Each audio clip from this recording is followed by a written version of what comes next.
Hello বন্ধুরা, তোমরা কেমন আছো? আশা করি সবাই ভালো আছো। আমিও ভালো আছি। আমি আজকে একটা নতুন ব্লগ নিয়ে চলে আসলাম। আমি ঘুম থেকে উঠে সকালবেলা কি কাজ করি সেটা তোমাদের সাথে আজকে শেয়ার করলাম। দেখো না, ঘুম থেকে উঠে বিছানা পড়ে রয়েছে, বিছানাটা গুছাবো।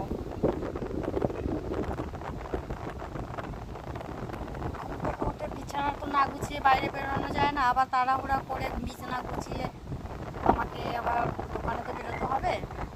এবার আমি ঝটপট করে মশারিটা খুলে এবার চাদরটা পুরো ভালোভাবে বালিশগুলো সাজিয়ে বিছানা চাদরটা ভালোভাবে গুছিয়ে নেবো।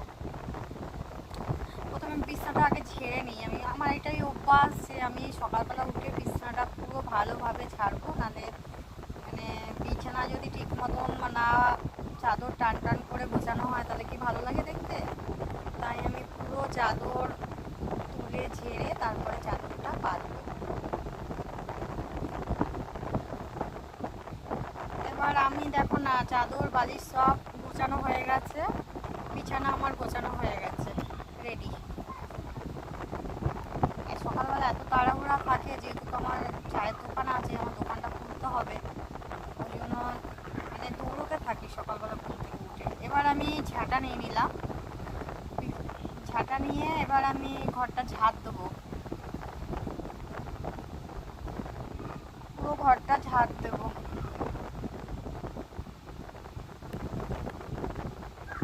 সব জায়গায় জলের বোতল সব ছড়িয়ে রয়েছে, এগুলো গোছাতে আমার অনেক টাইম লাগে, কিন্তু ছটপট করে করতে হয়।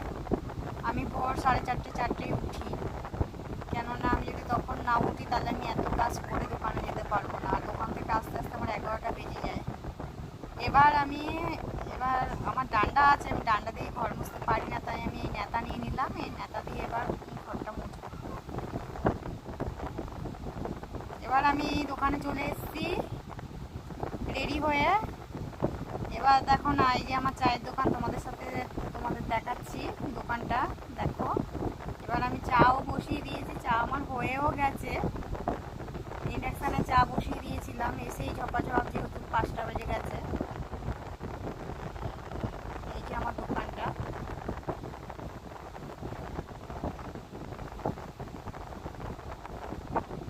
এবার সবাইকে চা খেতেও দিয়ে দিলাম। খরিদ্দার চলে এসেছে দোকানে,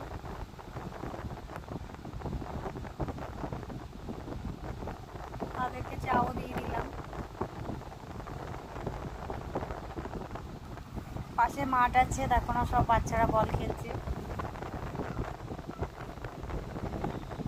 ব্যাস, এটুকু আমার ব্লগ আজকে সকালের।